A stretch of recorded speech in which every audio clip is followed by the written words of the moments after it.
Okay, let's give this a second to make sure it connects. Go open the stream, as this is, oh yeah, there we go. So, fair warning, this is going to be uh, hopefully not too long, but fairly boring. And the punchline is basically just going to be, well, it's hard to draw meaningful conclusions, but also that the usual simplistic narrative that I tend to hear from folks on the right that are sort of fiscal conservatives that will basically say that they don't support the horribly regressive social policies of the MAGA crowd, but they want to see somebody that'll get the economy on track. It's like, well, I hate to break it to you, but neither Donald Trump nor any Republican in the last 70 years has really succeeded in doing that. It's not that the Democrats are like necessarily amazing at it, but I'm going to pretty solidly show that the Republicans are at best exactly the same, and more often than not explicitly worse for the economy. Okay, so start off with let's triple check the stream. Yeah, this is probably not going to get any live viewers. It's just going to be archived, and I don't want to have to leave it up. Or sorry, I don't want to have to go through a very lengthy edits because again, it's gonna be pretty long. It's gonna be pretty boring. Probably not that many people are gonna watch it, and I don't blame them. Um, so yeah, we're gonna go ahead and go through this, but it's not gonna be super thrilling stuff. If you want to watch the whole thing, by all means. The punchline is just Republicans are not good for the economy. If anything, Democrats are better for the economy, but it doesn't really make that big of a difference. So, to start off with, here's two graphs, one on the top showing unemployment percentage, and one on the bottom showing GDP growth percentage. Um, so there is a 23% correlation between having a Republican in the White House and the unemployment rate, and there is a negative 6% correlation between having a Republican in the White House and the percent GDP growth. Um, so I guess it's those both say GOP, not GDP. It's because it's the correlation of the respective y-axis with having a GOP, Grand Old Party Republicans president. So I don't really think either one of those is that significant. Especially GDP, it's basically a wash. And if you extend these further into the past, they become even closer to neutral. Like if you extend to include Eisenhower, it gets closer to neutral. If you extend to include Roosevelt's and Truman, it gets even closer to neutral. And then if you extend it out to include Hoover, then it swings back towards a little bit greater negative correlation. But the further back you go, the more difficult it begins to make an assessment, and it's already hard to really make a meaningful assessment. Because once you go into the past, you get into policy alignments that were fairly different than the sort of current paradigm, because the current paradigm basically came from the Great Depression.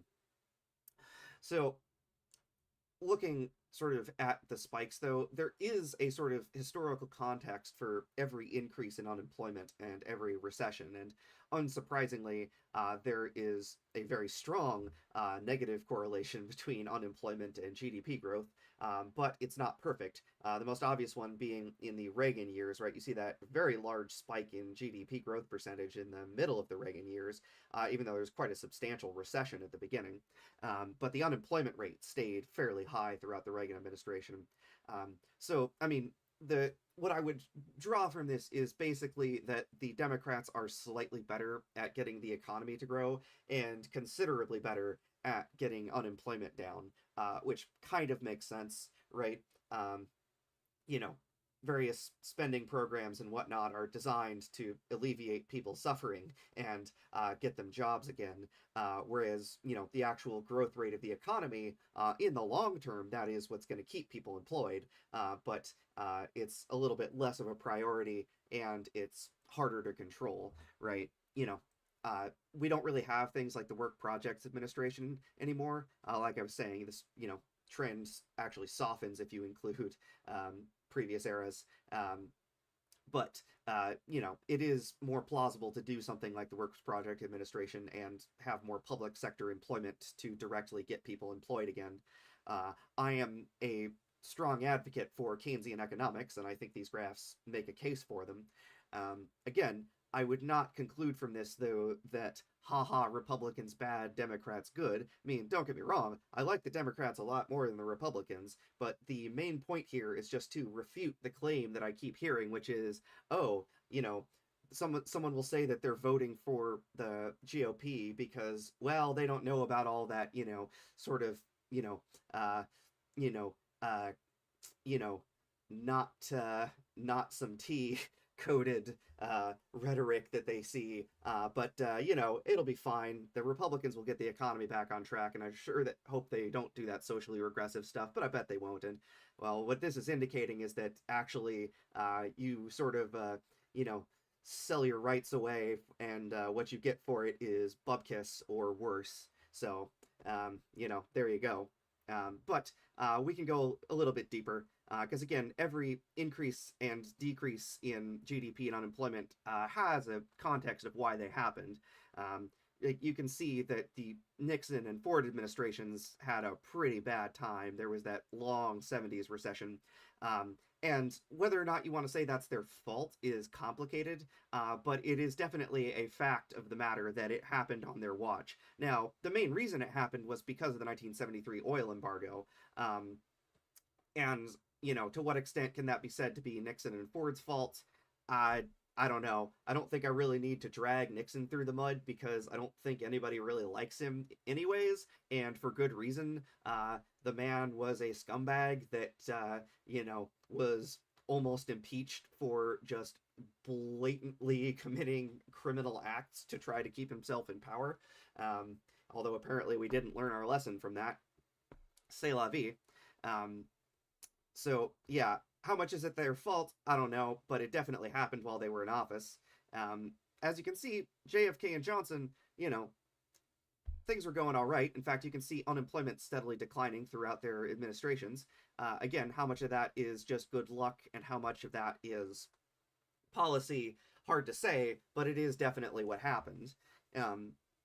Now, the other thing that I often hear and say is that there is a narrative, honestly, not too far from the truth, that the economy tends to do reasonably well under Republican administrations, and then they sort of crash the economy by the end of their tenure, and then the Democrats have to spend the duration of their tenure in office fixing it. And this graph, to some extent, does bear that out. You can see several instances where GDP is steadily growing under a Democratic administration, and then a Republican takes office, and it keeps growing for a while, and then it tanks. But you can also see instances where it's doing okay under a Democratic president, and then it starts to take a dip, and then a Republican takes office, and it takes an even bigger dip. Which sometimes happens, the other way around too, right? So, like, under the Johnson administration, there was definitely a slowing of growth towards the end, which there's a lot of reasons for that. But you'll notice that it did not turn into a recession, right? For it to be a recession, GDP doesn't, right, this is the percentage of GDP growth per year, right? So for there to be a recession, by definition, it has to go into the negative, right? It's not enough for it just to decrease from what it was previously. It has to actually start shrinking, right? And so you see that during the Nixon administration, there technically wasn't even a recession, but there sort of effectively was in 1970, right, where growth sort of slowed to a stop. And then during the Ford administration, there was very much of a recession, which again is largely because of the 1973 oil embargo. And so the actual recessions that you can see on this graph, there's three, right? One, sort of 2 years into the Reagan administration. One is the 2008 recession, or the second one is the 2008 recession, and then the third one, of course, is COVID. Again, how much of those is the fault of the incumbent administration? It's hard to say. The Bush administration, definitely repealing Glass-Steagall Act was a bad idea. Definitely the Iraq War was a bad idea.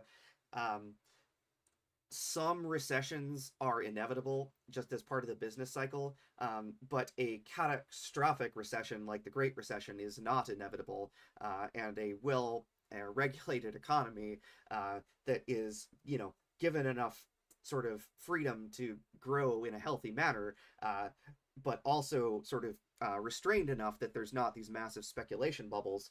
Will go through some natural boom and bust cycles, but they'll be sort of smoothed out so that there's not a massive recession. And I'll argue, along with a lot of people, that the reason that the 2008 recession was so bad was because the guardrails had been removed. Now, there probably would have been a recession around that time, even with the guardrails, but it would have been very mild. And it was a result of repealing all of the Glass-Steagall legislation and allowing commercial and investment banking to merge again the way that they had been before the Great Depression. That's probably why it got so bad. The invasion of Iraq also probably accelerated it because that, as we'll look at in a minute, helps to destabilize oil prices. So again, it's really complicated to actually interpret all of this. It's just that, again, anytime somebody tells you the Republicans are good for the economy, well, they're not even good for the economy during their tenure. And worse than that, by the time they leave office, there's almost always a recession that is starting. And when they enter office, there's almost always an economy that is growing. There is one noteworthy exception, which is the end of Carter's term in office. Again, how much of that is his fault? Actually, some. You have to understand that what I don't have on here is inflation, just because it would start getting crowded, although we'll talk about that in a little bit. Um, Basically, the Carter administration was stuck between a rock and a hard place of trying to fight inflation, but also trying to keep the economy growing. That's when there was the famous stagflation, right? The economy wasn't in a recession, it just wasn't growing that fast, and there was very high inflation. And so you see that GDP growth at the start of the Carter administration was actually pretty decent, but unemployment was also surprisingly high.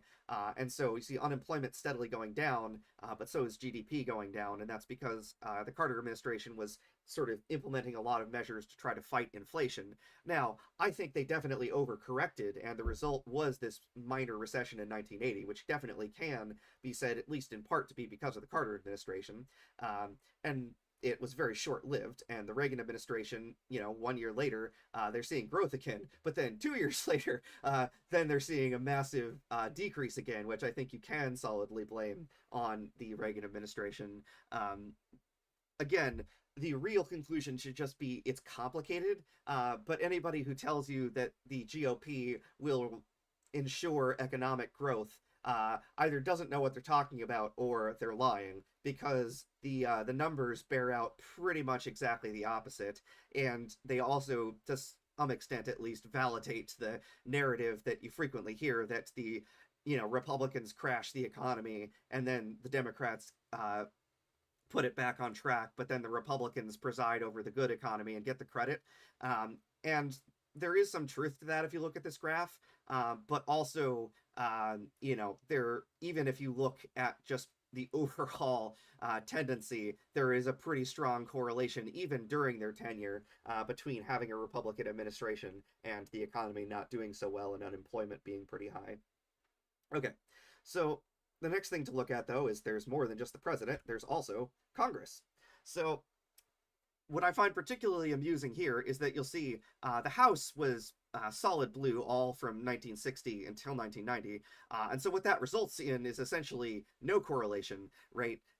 Because there's just not, all of the possible values of GDP growth and the possible values of unemployment are just corresponding with the Democratic House of Representatives. So there's not going to be any correlation one way or the other, because the Democrats were just always in power, whether the times were good or the times were bad. So I do find it amusing, though, that there's this brief period where the Senate was controlled by the Republicans, which also corresponded to the massive increase in unemployment during the Reagan administration. These little bars in the center are the party in the White House. So if you go back previous here, you see that that's the Eisenhower administration, which again is cut off for the sake of matching the data sets and clarity.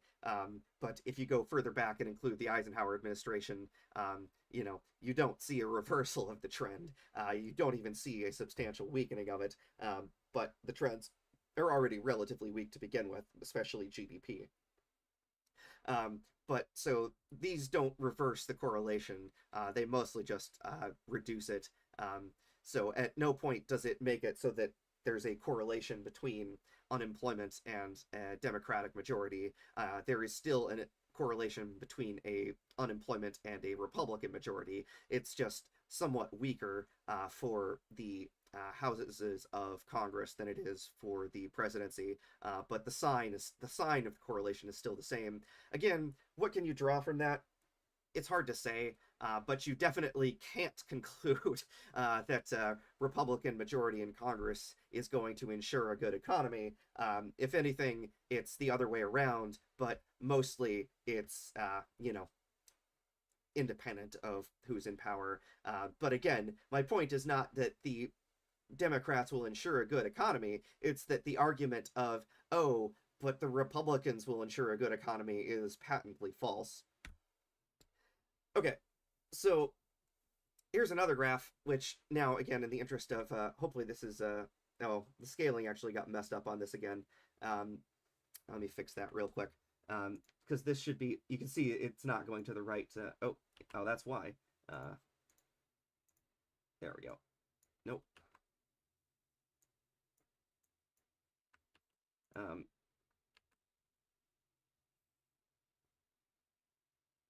Yeah, because it's sort of, yeah.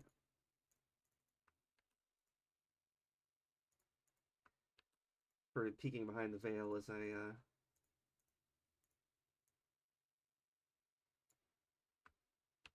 why are those? Oh, it's because it's a, there we go. All right, I'll just fix it like that. That will do. There we go. Now it's fixed. Okay. So there. Okay. So if you're confused as to why the graphs weren't aligning, it's because I misaligned the axis. So anyways, there you go. Now it's actually fixed. But you'll see that the oh wait, is it? No, it's not, because the value for 1980 is still off now. Oh, it's because this goes from 19. Oh yeah, there we go. Oh my goodness. Sorry, folks. This is what you get when you. Okay, so that should be aligned there. This should be aligned. 1960, 2020. Be aligned. 1960, 2020. There we go. Is that right? 1960, 2020, 1960, 2020, 1960, 2020, 1960, 2020. No, that's still misaligned. Because the 2020 spike should be here, but this is not lining up. See, that 1980 should line up with over there. Does this just not run from 19? Oh, that's why. Okay, that's why. It's because this is 19. There we go. Okay, there we go. Now it's actually aligned. Yeah. So unemployment, not great during the Reagan administration. Although again, this is the one that's actually properly aligned. I'll have to fix this later. It's because the point where 1960 oh yeah, okay, there we go. It's because they're okay. Now okay. Oh my goodness, this is driving me nuts. So it's because this line right here is 19. Oh, no, no. Okay, it's because I'm putting the wrong 1960 with the wrong 1960. Okay, that right there. Okay, because you see these red bars in the middle? Those red bars in the middle are the White House. Um, so, okay, there we go. Now it's aligned again. All right, now it's actually set. Oh my God, it's still set. Okay, well, all right, let's fix it.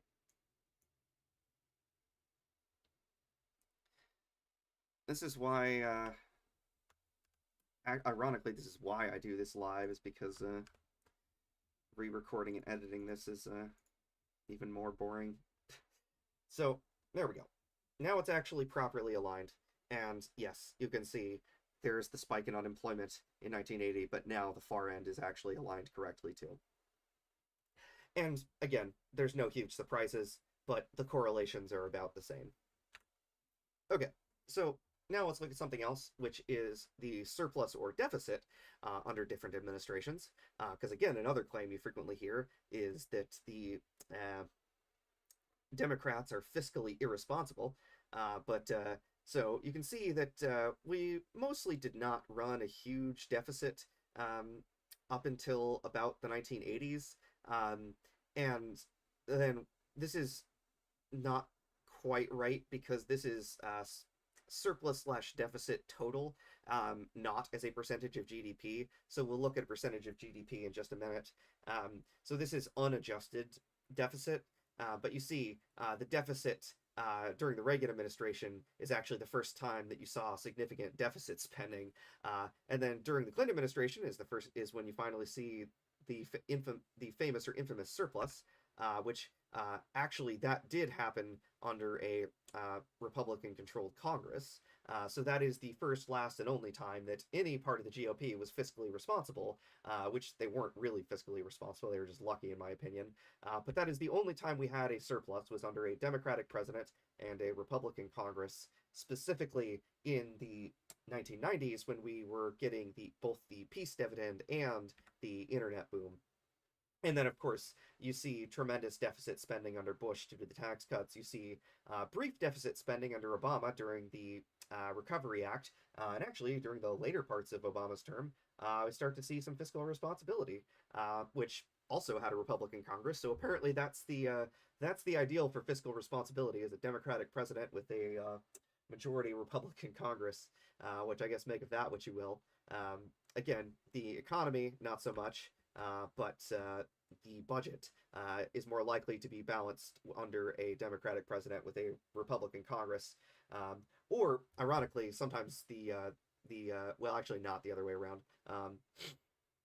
It's least likely to be balanced under a Republican president with a Republican Congress. That is when you're least likely to see a balanced budget.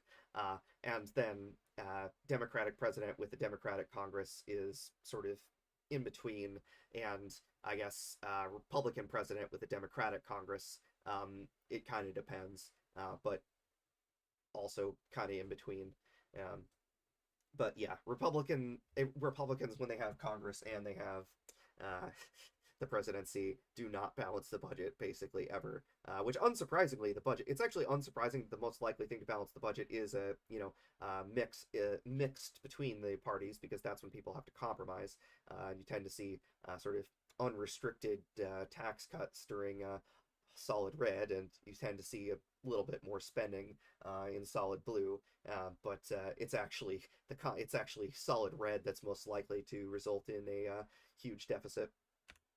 Okay, so here's the thing that we haven't looked at, though, which is actually very important, which is energy prices. Right, like I was saying, it's quite a bit more complicated.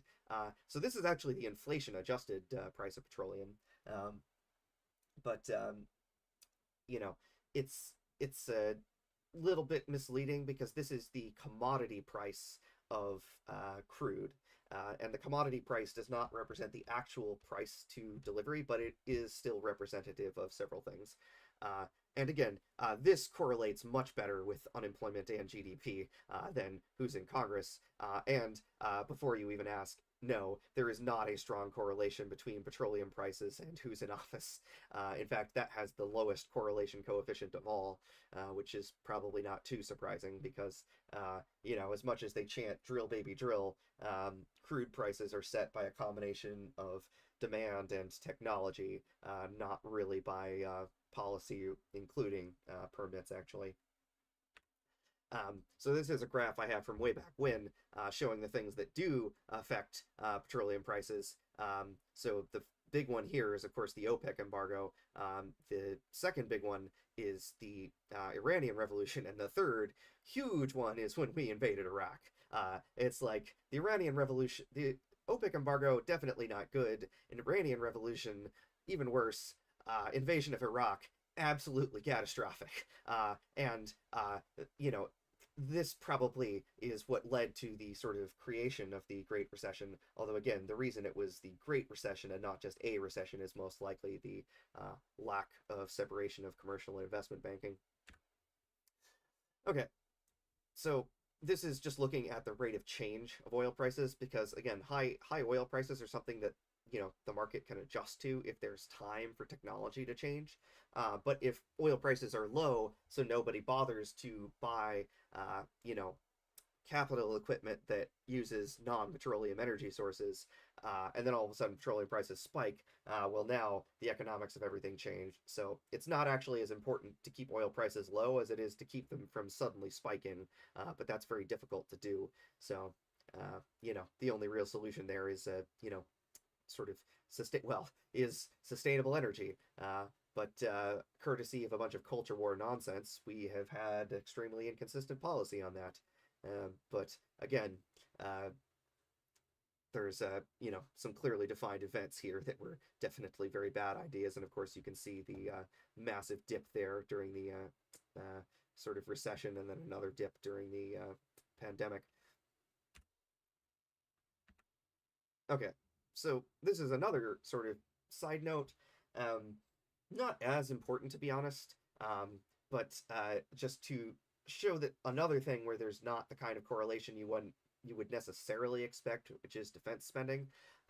Every spike on this graph is a result of something specific, and most of them are not surprising, but this is nominal spending, right? So this is not adjusted for inflation or GDP.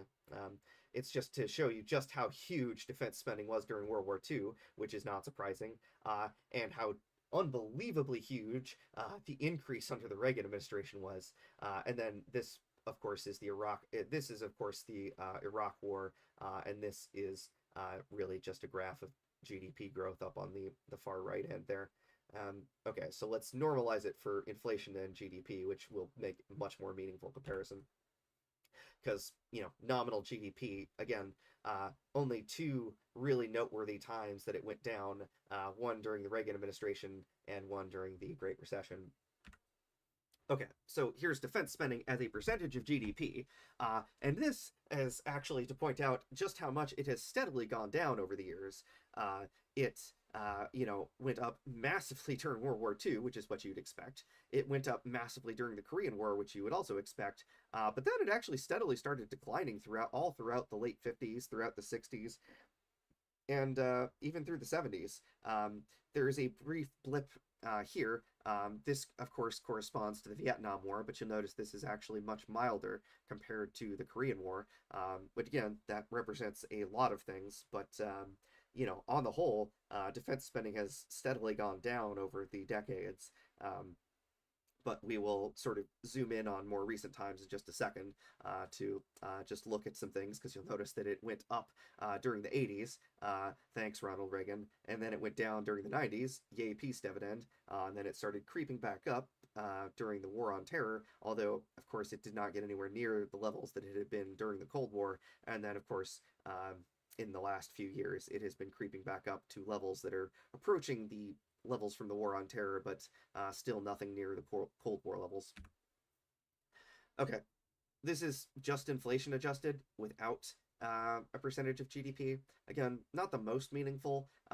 It's just sort of to show in absolute terms how much we're spending on defense.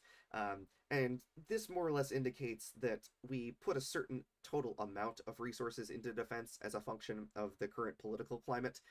And then as our GDP increases, the percentage of our GDP that we need to allocate to that continuously goes down. So Reagan administration, huge defense spending, war on terror, huge defense spending, recent buildup, huge defense spending. But between now and then, our GDP has grown considerably. And so the percentage that we have to spend on that is actually down quite a bit. Um, so again, this is the same percentage of GDP, but just removing World War II because it's World War II is just so huge that it makes it hard to see the rest of the graph.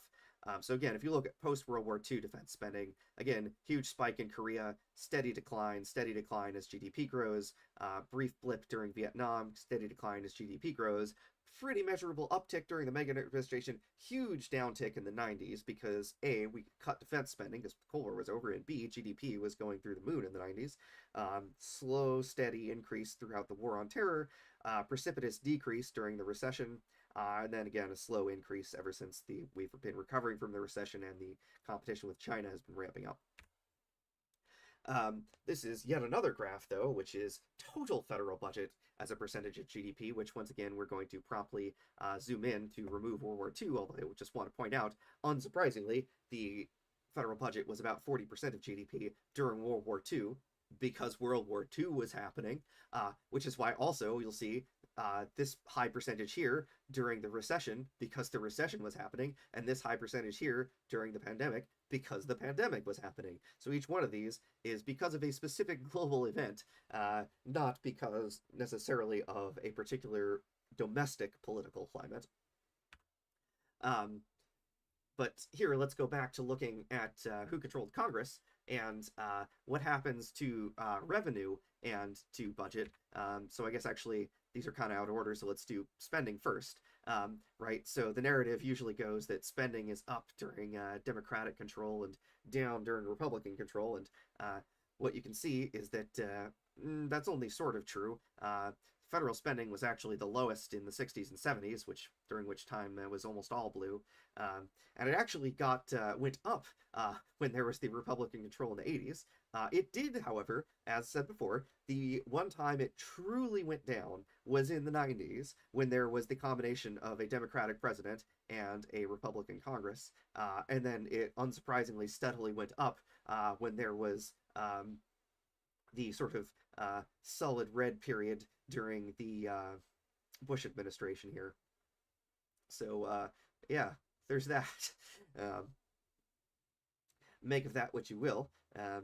But yeah, then during the Great Recession, stimulus package money being paid out here, and then, briefly in an equilibrium level before COVID. And as you can see, it's actually been steadily going down throughout the Biden administration, returning to more or less this equilibrium level here of about 20% of GDP, which is a healthy sort of equilibrium level. You can see that's about the average throughout time, and that's, more or less normal. We're still up a little bit high, but this data only goes up through 2022.